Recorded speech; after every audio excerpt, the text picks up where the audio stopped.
आज मैं आप सभी के बीच एक ऐसी कहानी लेकर आई हूँ जिसे सुनने के बाद आपको यकीन नहीं होगा कि आखिर एक लड़की के साथ इतनी बदतर हरकत एक लड़का कैसे कर सकता है।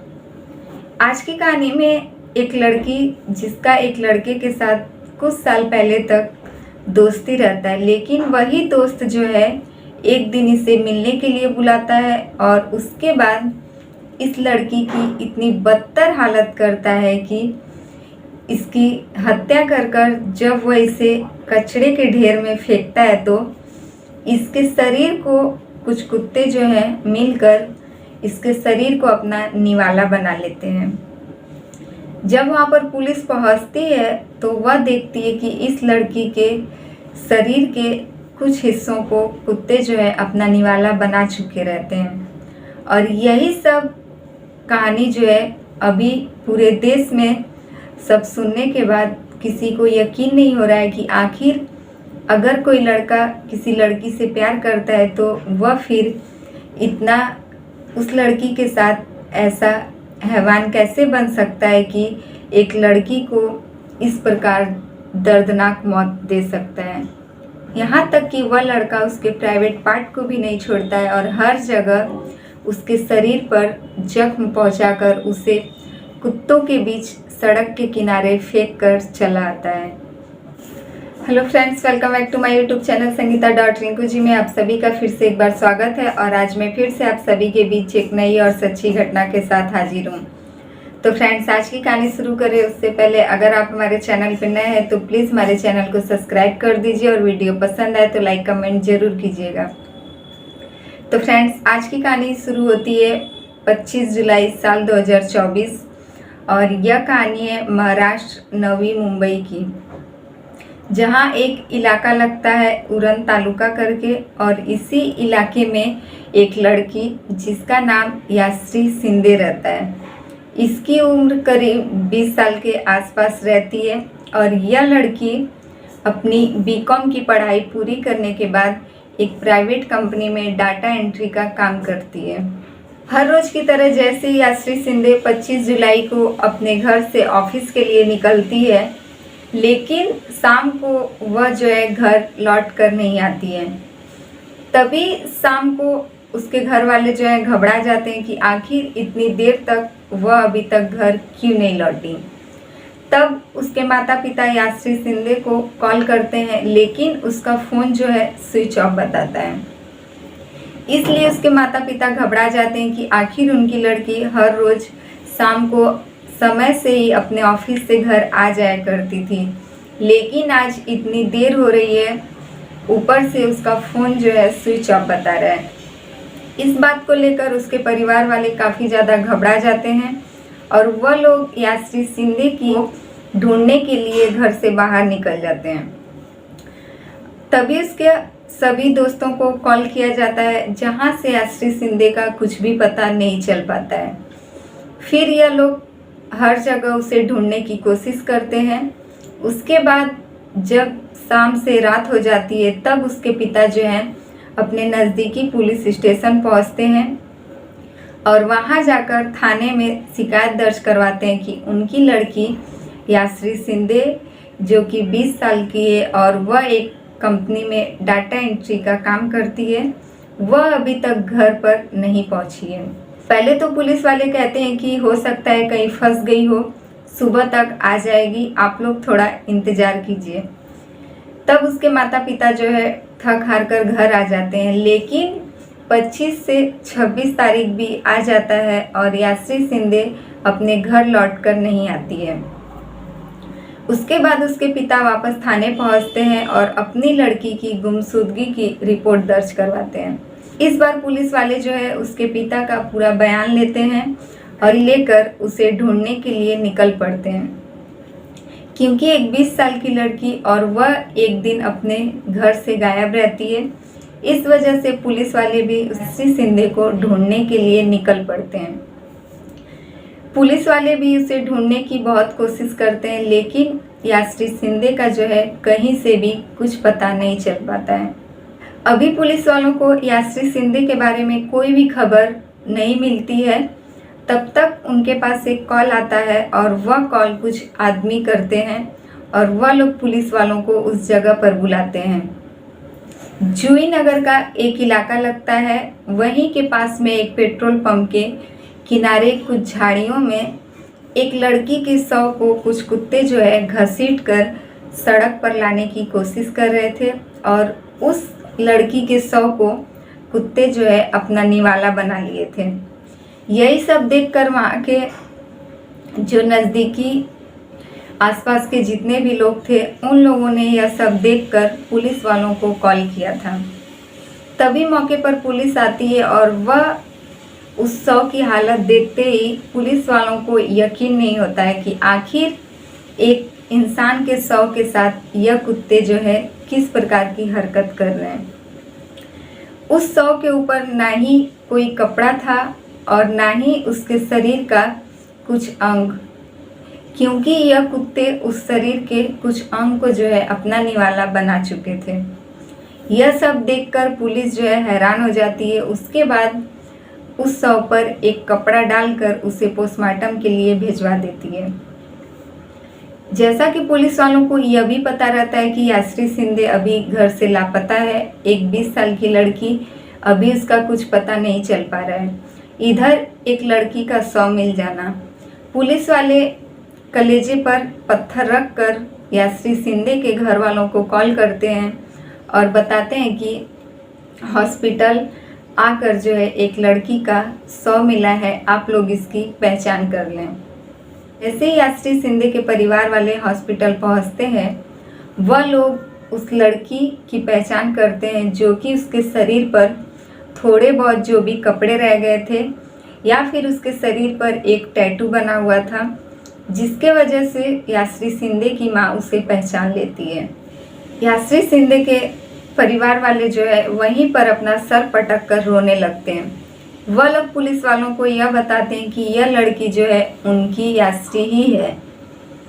अब पुलिस वालों को तो यह पता चल गया कि आखिर यास्त्री शिंदे जो है इस हालत में मिल गई है, लेकिन अब उन लोगों को पता यह करना था कि आखिर इस लड़की की ऐसी हालत किसने की है। तब वह लोग उसके परिवार वालों से पूछते हैं कि आखिर आप लोगों की किसी से आपसी दुश्मनी थी या तो फिर आपकी लड़की से किसी के साथ ऐसी दुश्मनी जिस पर आप लोगों को शक। उसके परिवार वाले कहते हैं कि उन लोगों की किसी से भी आपसी दुश्मनी नहीं थी और उनकी लड़की भी एक सीधी सादी लड़की थी जो कि अपनी पढ़ाई पूरी करने के बाद एक प्राइवेट कंपनी में काम करती थी। लेकिन पुलिस वालों के घुमा फिरा कर पूछने के बाद यास्त्री शिंदे के घर वाले पुलिस वालों को यह बताते हैं कि कुछ साल पहले एक लड़का था जिसका नाम दाऊद शेख था और यह दाऊद शेख यास्त्री से दोस्ती कर कर कहीं न कहीं इसके साथ धोखा करता था। तब पुलिस वाले पूछते हैं कि यह दाऊद शेख था कौन। तब यास्त्री शिंदे के परिवार वाले बताते हैं कि यह दाऊद शेख उनकी लड़की के साथ दोस्ती किया था, लेकिन यह उनकी लड़की का फ़ायदा उठाकर उसके साथ जो है यौन शोषण करता था। यही बात जब उनको पता चला तो वह, जैसा कि उनकी लड़की अभी 14 साल की थी, इसलिए वह अपनी लड़की को लेकर थाने पहुंच जाते हैं और दाऊद शेख के खिलाफ थाने में शिकायत दर्ज करवाते हैं। पुलिस जो है उसे गिरफ्तार करती है और नाबालिग लड़की के साथ यौन शोषण करने के लिए उसे पॉक्सो एक्ट के तहत 1 साल के लिए जेल भिजवा देती है। यास्त्री शिंदे के पिता कहते हैं कि उसके बाद दाऊद शेख के बारे में हम लोगों को जो है कुछ भी नहीं पता। तब पुलिस वाले जो है दाऊद शेख के बारे में पता करने की कोशिश करते हैं और वह लोग थाने जाकर जब उसकी पुरानी केस की डायरी निकलवाते हैं तो पता चलता है कि दाऊद शेख जो है करीब 1-1.5 साल पहले ही जेल से रिहा हो चुका है। तब पुलिस वालों को लगता है कि अगर दाऊद शेख जेल में रहता तो शायद इस घटना में उसका हाथ नहीं रहता, लेकिन दाऊद शेख जो है जेल से बाहर आ चुका है तो कहीं ना कहीं इस घटना को उसने ही अंजाम दिया है। इसी शक के आधार पर पुलिस जो है दाऊद शेख की खोजबीन करना शुरू कर देती है।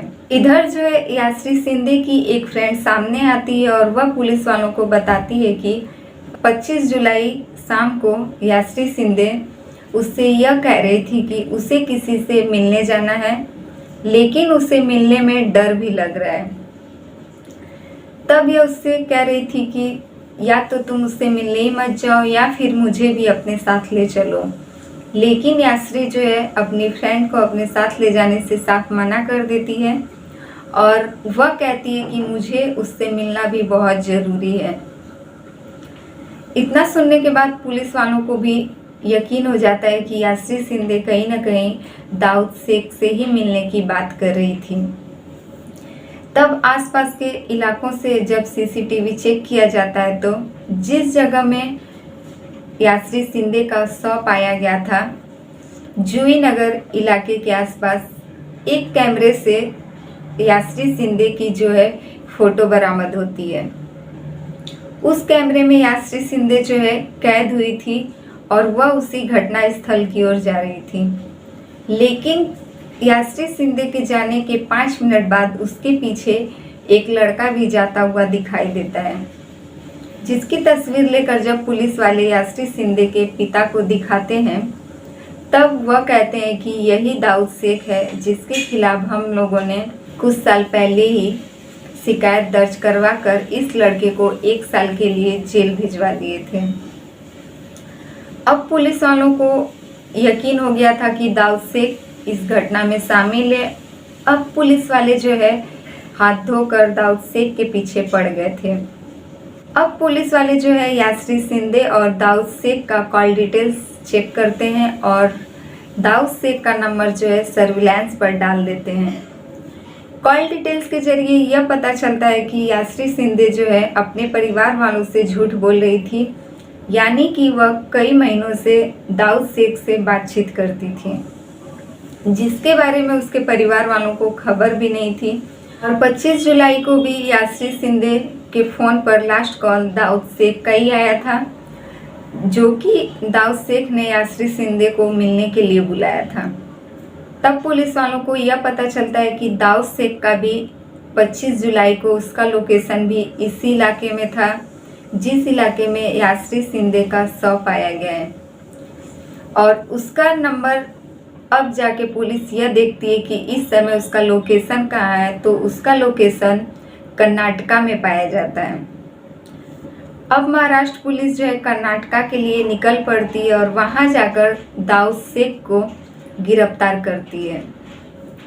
जब दाऊद शेख को कर्नाटका से गिरफ्तार कर महाराष्ट्र पुलिस यहाँ लेकर आती है और उससे 1 हफ्ते के लिए अपनी कस्टडी में रखकर उससे पूछताछ करती है, तब यह बात पता चलता है कि वह दाऊद शेख जो है वह यास्री शिंदे को ब्लैकमेल करता था, क्योंकि उसके फ़ोन में बहुत सारी ऐसी फ़ोटो और वीडियो पाई गई थी जो कि यास्री शिंदे के साथ जब कुछ साल पहले यह दोनों दोस्त थे उस समय की कुछ तस्वीरें और वीडियो थी।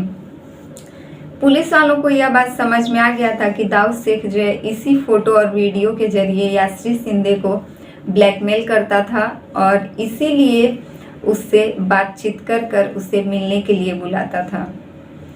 दाऊद शेख ने भी कहा था कि वह इससे फ़ोटो वीडियो डिलीट करने की बात करती थी, इसीलिए इसने उससे कहा था कि आखिरी बार मिलने के बाद यह उससे सब जो है डिलीट कर देगा। और यास्री शिंदे 25 जुलाई को इसीलिए इससे मिलने आ रही थी कि वह इससे मिलकर इसके फ़ोन से सभी फ़ोटोज़ वीडियो जो है वह डिलीट करवा दें। लेकिन दाऊद शेख जो था वह पहले से ही इस घटना को अंजाम देने के लिए पूरी प्लानिंग कर चुका था। जैसे ही यास्री शिंदे उसके पास पहुंचती है, वह बहुत ही बुरी तरीके से उसे जख्मी करता है और उसके शरीर के हर एक जगह को चोट पहुंचाता है। उसके शरीर के हर जगहों पर जख्म देने के बाद उसके फेस को बुरी तरीके से घायल कर देता है, जिससे कि वह पहचान में भी न आए और उसके साथ एक हैवानियत जैसी हरकत करता है। पोस्टमार्टम रिपोर्ट आने के बाद डॉक्टर का भी यही कहना था कि इस प्रकार की जो पोस्टमार्टम रिपोर्ट सामने आई है, ऐसी पोस्टमार्टम रिपोर्ट अभी तक किसी की नहीं आई थी, क्योंकि बहुत ही बुरी तरीके से इस लड़की को चोट पहुंचाया गया है। इसके शरीर पर ऐसा कोई भी जगह नहीं जिस जगह पर जख्म न दिया गया हो, और हर हिस्से को कुचल दिया गया है। पुलिस वाले उससे जब यह पूछते हैं कि तुमने आखिर 1.5 साल पहले ही जेल से आने के बाद यास्त्री शिंदे से अपना बदला क्यों नहीं लिया, तब वह पुलिस वालों को यह बताता है कि वह जेल से आने के बाद उसका एक रोड एक्सीडेंट में उसके पैर में चोटें आ गई थी, जिस वजह से वह कुछ महीनों तक बिस्तर पर ही पड़ा था, और जब वह पूरी तरीके से ठीक हो गया तब वह यास्त्री शिंदे से अपना बदला लेने के लिए वापस महाराष्ट्र आया। जेल से आने के बाद वह अपने घर पर भी नहीं गया था और अपने परिवार वालों से दूर होकर वह शहर छोड़कर कर्नाटका में रहने के लिए चला गया था। फ्रेंड्स, ये रही आज की कहानी अच्छी लगे तो प्लीज़ हमारे वीडियो को लाइक कमेंट जरूर कीजिएगा, और हमारे चैनल पे नए हैं तो प्लीज़ हमारे चैनल को सब्सक्राइब कर दीजिए। फिर मिलेंगे आपसे ऐसे ही दूसरी सच्ची घटना के साथ।